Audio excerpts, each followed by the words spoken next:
మత్తు పదార్థాలను అరికట్టడంలో ప్రభుత్వంతో పాటు ప్రజల సహకారం కూడా అవసరమని హోంమంత్రి అనిత తెలిపారు. మత్తు బాధితులు పునరావాస కేంద్రాల ద్వారా ఆ వ్యసనం నుంచి బయటపడటం మరో పునర్జన్మేనని వివరించారు. మత్తు పదార్థాల అంశంలో చికిత్స కంటే నివారణ మేలు అనే విధంగా ముందుకు సాగుతున్నట్లు వివరించారు.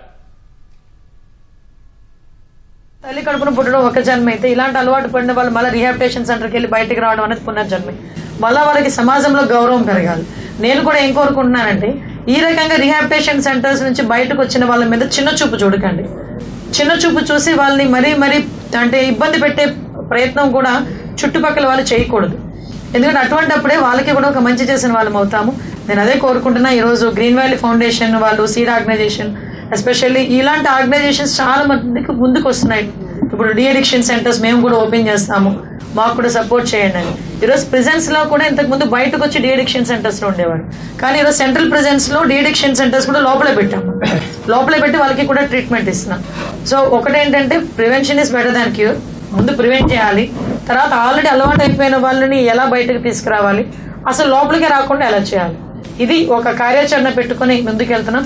ఈరోజే చూసారు అంటే ఈ డ్రగ్స్ మీద, గాంజా మీద డిపార్ట్మెంట్కి నేను ఎస్పెషల్లీ ఒక అప్రిషియేషన్ ఇవ్వాలి. ఎందుకంటే ఈగల్ టీం బాధ్యత మా బాధ్యత కాదు అని ఎవ్వరూ అనుకోవట్లేదు.